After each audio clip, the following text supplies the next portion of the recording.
महाटीईटी 2020 मधला बघा प्रश्न क्रमांक 109 आपण घेतलाय. थोडासा अवघड आहे, पण आपण करायला गेलो तर आपला हा प्रश्न सॉल्व्ह होईल. एका भरीव अर्धगोलाचा संपूर्ण पृष्ठभाग रंगवण्यासाठी 400 रुपये प्रति चौरस मीटर प्रमाणे 41.58 रुपये खर्च आला, तर अर्धगोलाची त्रिज्या किती? ऑप्शन्स आहेत 10.5 मीटर, 10.5 सेंटीमीटर, 10.39 सेंटीमीटर आणि 10.39 मीटर. आता इथं बघा लक्षात ठेवायचंय की खर्च बरोबर दर गुणिले पृष्ठफळ, क्षेत्रफळ, घनफळ जे असेल ते. ठीक आहे, तर इथे बघा खर्च आला 41.58 रुपये, दर आहे 400 रुपये, पृष्ठफळ सूत्र आपल्याला माहिती आहे. मग खर्च किती आहे? 41.58, दर आहे 400 रुपये चौरस मीटर आणि पृष्ठफळ बघा हा भरीव अर्धगोल आहे. भरीव अर्धगोलाचं पृष्ठफळ सूत्र असतं 3 पाय r चा वर्ग. आपल्याला r काढायचा आहे. ठीक आहे, आता एक गोष्ट आपण करूया, थोडस स्लोली आपण जाणार आहोत. आणि हा चॅनलवर जर नवीन असाल तर सबस्क्राईब करा. आपण महाटीईटी साठी पेपर 2 साठीचे खूप सारे गणित घेणार आहोत, जेणेकरून तुमचा फायदा होईल पेपर 2 मध्ये महाटीईटी साठी. आपण ही किंमत टाकूया आधी. 41.58 बरोबर 400 गुणिले 3 गुणिले 22/7 गुणिले r चा वर्ग. सगळं इकडे घेऊन येऊ आपण. 41.58 गुणिले 7 बघा खाली आहेत ते जातील वरती, आणि बाकी ज्या ज्या संख्या वरती आहेत त्या खाली येतील. म्हणजे 400 गुणिले 3 गुणिले 22 बरोबर r चा वर्ग. आता इथे आपण बघा काय करूया, भाग देऊया. 3 ने वर भाग देऊया किंवा 22 ने वर भाग देऊया. पहिले 3 देऊया. 3 एके 3, 3 एके 3, 4तून 3 गेले 1 राहिला 11, 3 त्रिक 9, पॉइंट लावला. 9 2 राहिले 2 आणि हे 5 25 झाले. 3 7 28, 3 सक 18, 3 7 28, 9 24, 3 8 24, 3 एके 3, 3 2 7, 3 9, 3 चौक 12, 3 15, 3 सक 18, 3 7 21, 3 8 24, पुन्हा 1 राहिला 18 झाले. 3 सक 18. ठीक आहे, किती आलं? 13.86 गुणिले 7. आता हे 22 आहेत, इकडनं पण इकडे भाग आपण देऊ शकतो. 22चा पाढ आपल्याला पाठ असायला हवा. 22 एके 22, 22च्या पाड्यात 13 येत नाही त्यामुळे 0, 22 0 0. आता 13 सोबत ही एक संख्या घ्या 138, मग 22 सक 32 700, 22 सक 132. 138 मधून 132 गेले, राहिले किती? 6, हे 66, 22 त्रिक 66. म्हणजे आपल्याकडे काय शिल्लक राहिलं? वरती 0.63 इंटू 7, खाली राहिले 400 बरोबर r चा वर्ग. यांचा गुणाकार करूया.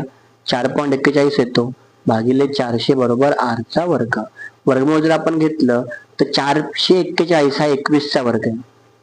2 पॉईंट साठी वर्गमुळात 1 पॉईंट असतो, आणि 400 हा 20 चा वर्ग आहे, म्हणजे 20 आला. ठीक आहे, 2.1 भागिले 20 हा आपला आला r. आता 20 ने जर वर भाग दिलं तर बे एके बे, बे 10 20, बे एके बे पॉइंट, बे 0 0 आणि बे 5 10. ठीक आहे, म्हणजे r आपला किती येतो? जर 10 ने अजून आपण भागलं तर हा जो पॉइंट आहे एक संख्या पुढे येईल, त्यामुळे 0.0105, पण ही त्रिज्या येते मीटर मध्ये. आता बघूया हे आपलं ऑप्शन कुठे आहे का? नाही. 10.5 मीटर, 10.5 सेंटीमीटर हे तर नाहीच आहे. ठीक आहे, मग ही आली मीटर मध्ये.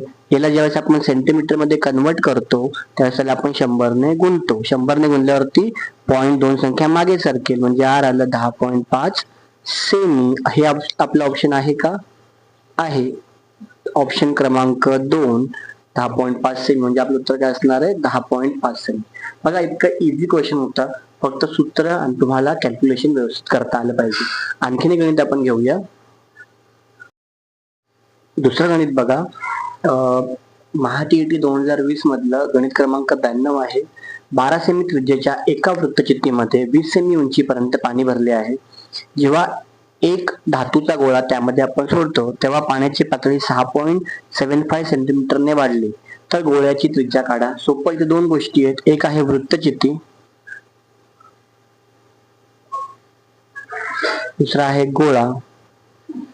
हे ऑप्शन्स आहेत, आपलं उत्तर काढायचं. वृत्तचित्तीमध्ये त्रिज्या r1 किती दिले? 12 सेमी, त्यानंतर धातूचा गोळा टाकल्यानंतर पाण्याची पातळी वाढते 6.75 सेंटीमीटरने. आता ही वाढलेली पातळी जी आहे ही झाली त्याची हाईट. H1 किती आलं आपलं 7 किंवा H फक्त, कारण तिकडे H नसतो, 6.75 सेंटीमीटर. आणि आपल्याला काढायची गोळ्याची त्रिज्या म्हणजे R2 आपल्याला काढायचं आहे. आता लक्षात ठेवा, पाण्याची जी पातळी वाढली ते पाण्याचं घनफळ म्हणजेच गोळ्याचं घनफळ आहे. म्हणजेच पाण्याचे घनफळ बरोबर गोळ्याचे घनफळ. लक्षात ठेवायचं, पाण्याचं घनफळ, पाणी वृत्तचित्ती आकाराच्या भांड्यामध्ये, म्हणजे पाण्याचं घनफळ हे वृत्तचित्तीचं घनफळ. सूत्र आहे पाय R वर्ग H, पण इथे त्रिज्या दोघांमध्ये त्यामुळे R1 घेतोय आपण. आणि गोळ्याचं घनफळ जे आहे ते 4/3 पाय R2 घन.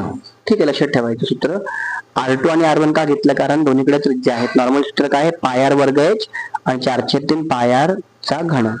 दोन्हीकडे पाय ते कॅन्सल होतील, म्हणजे R1 वर्ग H बरोबर 4/3 R2 चा घन. किंमत टाकूया. R1 किती आहे 12, वर्ग आहे त्यामुळे 12 गुणिले 12, H 6.75 बरोबर 4/3 R2 चा घन. 4/3 इकडे घेऊन येऊया. 12 गुणिले 12 गुणिले 6.75 गुणिले 3 वरती 4 खाली बरोबर R2 चा घन. 4 एके 4, 4 त्रिक 12 आणि 3 त्रिक 9. 9 गुणिले 3 गुणिले 4 गुणिले 6.75 बरोबर R2 चा घन. 12ला फोडलं मी, 9 त्रिक 27, कारण 27 कोणाच तरी आपल्याला घन मिळतोय त्यामुळे वेगळं काढलं. 4 ने कडे गुणूया, 4 पंचे 20, 2 अच्छे 4 7 28 आणि 2 30, 3 अच्छे 4 7 24 आणि 3 27 झाले.